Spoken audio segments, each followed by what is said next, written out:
Good morning and again welcome back to my another blog. আমি আবারও চলে আসলাম তোমাদের সাথে সুন্দর একটা ভিডিও শেয়ার করতে। দিনটা ছিল 11ই জানুয়ারি শনিবার, আর আজ আমি যাব ঘুরতে। কোথায় যাচ্ছি আর কে কে যাচ্ছি দুটোই আমি তোমাদের সাথে শেয়ার করব, তোমরা শুধু ভিডিওটা দেখতে থাকো। এই তো আমি তো একটু রেডি হয়েই নিলাম, যদিও আমার পুরোপুরি এখনো রেডি হইনি। ওই আর কি, মাঝখানে আমি একটু আমার কর্তব্য পালন করছিলাম। যাই হোক, এটা আমার প্রতিবারের জন্য ডিউটি বললেও চলে। আর এই মহিলা বলছিল আমাকে একটু আইলাইনার পরিয়ে দাও, না জানি ওর কিসের হাসি পেয়েছিল। তো যাই হোক, ওকে পুরোপুরি সাজিয়ে আমিও নিজে পুরোপুরি রেডি হয়ে এখন বেরিয়ে পড়লাম। তো চলো এখন হাঁটি হাঁটি পায়ে পায়ে গাড়ির ওখানে যাওয়া যাক। এই তো আমরা গাড়ির এখানে পৌঁছেও গেলাম।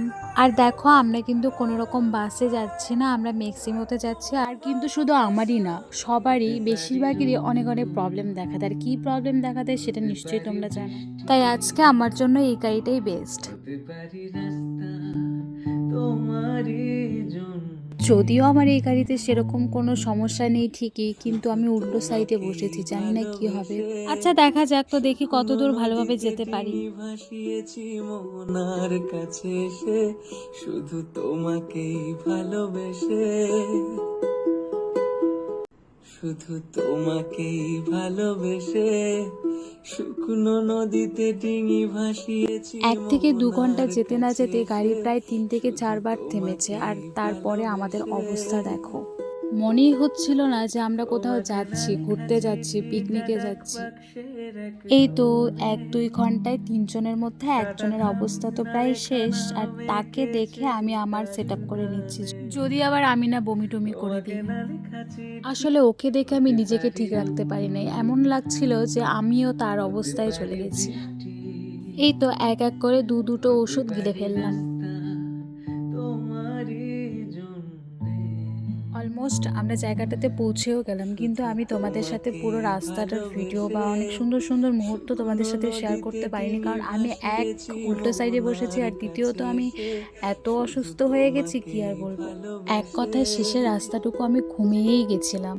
আর আমরা যে পিকনিক স্পটে গিয়েছি সেই জায়গাটায় গিয়ে তো আমি প্রায় 10 থেকে 15 মিনিট একজনকে ধরেই ছিলাম, এত মাথা ঘুরছিল, যদিও আমি বমি করিনি। আর সেখানে পৌঁছে আমাদের টিফিন দেওয়া হয়েছিল, কারণ অনেকেই না খেয়ে এসেছিল, যেমন আমরাও না খেয়েই সেখানে গিয়েছি। টিফিনে দিয়েছিল আমাদের একটা পরোটা, মিষ্টি, একটা ডিম, যদিও আমি সেরকম করে খেতেই পারিনি, কারণ তখনও আমার মাথা খুব ঘুরছিল। আর এদিকে আমরা সুন্দর একটা জায়গা খুঁজে বসে টিফিন করছিলাম, যদিও আমাদের যেতে অনেক দেরি হয়েছিল। আমাদের সেখানে পৌঁছতে প্রায় 1:30 থেকে 2টা বেজেছিল, তাই আমরা সেরকমভাবে কোনো জায়গায় খুঁজে পাচ্ছিলাম না। আর এদিকে আমাকে দেখো, আমি তো পুরো সুস্থ হয়ে গেছি, আর এদিকে এখন আমি পাহাড় দেখতে যাচ্ছি। ও বলাই তো হয়নি, আমরা কে কে এসেছি। আমরা এসেছি বিপ্লব দা, মানে আমি যার কাছে সায়েন্সে টিউশন পড়েছি, আর একজন সঞ্জয় দা, যার কাছে আমি ছোট থেকে টিউশন পড়েছি। আর 2 দাদা মিলেই তাদের ছাত্রদেরকে পিকনিক নিয়ে গেছে। যাওয়ার আগের দিন দাদা ফোন করে আমাদের বলে তোরা যাবি নাকি, তারপর আবার কি, তারপর চলেই গেলাম। তবে আজকের দিনে আমি 4জনকে ভীষণভাবে মিস করছিলাম। তারা থাকলে আজকের ভিডিওটা হয়তো আরো অনেক সুন্দর হতো, তবে এই মুহূর্তে আমার আর কি করার আছে বলো। আর দেখো চারিপাশটা কত সুন্দর লাগছিল। তোমরা ফোনের ওপার থেকে দেখছো তাই জায়গাটা ভালোভাবে বুঝতে পারছো না, কিন্তু এপার থেকে জায়গাটা খুব সুন্দর। এই জায়গাটা না আমার বেশ ভালো লেগেছিল।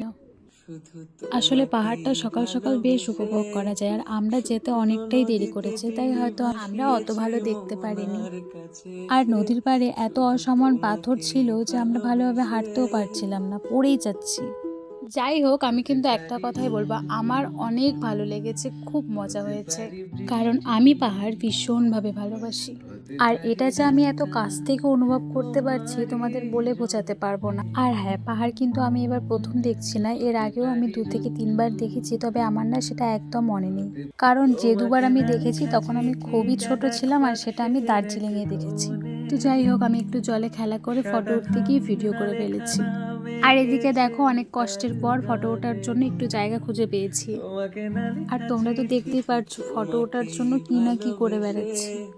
শুকনো নদীতে ডিঙি ভাসিয়েছি। এরপর দেখো, ফটো ওঠার থেকে সবচেয়ে বড় কথা জলে নামার জন্য আমি জুতা মোজা সব খুলে ফেলেছি। আর এদিকে আনন্দের মুজো এমন জায়গায় রেখেছি জলে পড়ে গেছে, ভেসে চলে গেছে। আর তারপরের অবস্থাটা দেখো। আর এদিকে দেখো আমরা সবাই মিলে পাহাড়ে উঠছিলাম। পাহাড় তো না, তবে পাহাড়ের মতোই উঁচু অনেকটা, কিন্তু আমরা বেশি দূর যাইনি কারণ উঠতেও খুব কষ্ট হচ্ছিল আর সেখানে দেখার মতো কিচ্ছু ছিল না, তাই আমরা বেশি দূর আর যাইনি। এই তো দেখো আমরা এতটুকুই উঠেছি আর এতটুকু উঠেই আমরা পুরো হাঁপিয়ে গেছি। আর এখান থেকে আমি তোমাদের চারিপাশটা সুন্দর করে দেখিয়ে দিই। আর ওই যে ওই জায়গায় আমরা খাওয়া দাওয়া করেছি। হতে পারি রাস্তা তোমারই। আর ওপর থেকে নেমে আমি নিচে এসে একটা সুন্দর দৃশ্য দেখতে পারি, আর সেটা তোমরাও দেখে নাও। হতে পারি বৃষ্টি। এবার তোমরাই বলো, ভাগ্যিস আমরা তারা উপরে যাওয়ার আগেই আমরা নেমে পড়েছি, আর যদি না সেখানেই থাকতাম তাহলে আমাদের অবস্থাটা কি হতো। তো যাই হোক, এদিকে আমরা টুক করে কয়েকটা রিলসও বানিয়ে নিলাম। আর এদিকে দেখো এনারা তো চলেই যাচ্ছে, কারণ কি বলতো এনারা অনেক আগে এসেছে আর আমরা তো দেরি করে এসেছি। শেষ প্রান্তে এসে আমাদের এখন রান্না কমপ্লিট আর এখন আমরা খাওয়া দাওয়া করব। এই তো এদিকে ভাত নামাচ্ছে আর আমরা গরম গরম এবার গিলবো। আর এবার আমাদের সাথে এখন কি হবে বলো তো, খাওয়া দাওয়া করতে না করতে এখান থেকে বেরিয়ে পড়তে হবে, কারণ সন্ধ্যা তো প্রায় লেগেই গেছিল। আর এই তিনটাকে দেখো, একটা প্লাস্টিক নিয়ে তুমুল ঝগড়া লেগে গেছে। আর দেখো ডাল তো পুরো জল হয়ে গেছে। আসলে ডালটা একটু বেশি পরিমাণে হয়েছিল আর না ঘেটে দিচ্ছিল, তো আমি বললাম যে একটু ঘেটে দাও। তো আমি বলি আমাদের খাওয়া দাওয়া কী দিয়ে হয়েছিল। ডাল ছিল, চিপস ভাজা, একটা সবজি আর মাংস। আর দেখো এদিকে তো আমার খাওয়া শেষ, আর এই মহিলাকে দেখো, এ তো পুরো 4 দিনের খাওয়ার একদিনই লুটে নিচ্ছিল। আসলে সবাই আমরা কম কম করেই খেয়েছি, কারণ এতটা রাস্তা যেতে হবে। আর খাওয়া দাওয়া করেই চটাপট গাড়িতে এসে বসে পড়েছি। আর কেন বলো তো, কারণ এই যে আসার পথে আমরা এতটা পথ উল্টো সাইডে বসে এসেছি, এর জন্য কিন্তু আমাদের ভালোই অসুবিধা হয়েছে। তাই যাওয়ার পথে একটু ভালোভাবে যাওয়ার জন্য আমরা আগে ভাগেই বসে পড়েছি। আর দেখো বসেছি তো ভালো কথাই, বুনুরা নাচছিল আর এদেরকে দেখে আমি একদম সামলাতে পারিনি নিজেকে, তাই আমিও নেমে পড়েছি ওদের সাথে নাচবো জন্য। আর আমি এই পাগলা ঘন্টি নাচ নেচেছি, আর এটা আমি তোমাদের সাথে শেয়ার করবো না, তা কি হয়।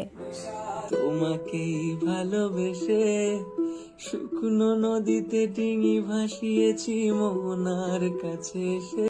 আর দেখো গাড়িতে ওঠার পর যখন মন পছন্দের গান কানে আসে, তারপর আমার অবস্থা।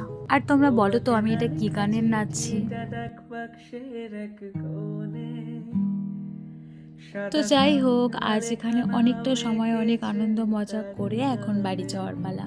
আর দেখো বের হতে না হতেই তো সন্ধ্যা লেগে গেছিল, তাই পুরো রাস্তাটা অন্ধকারেই এসেছে।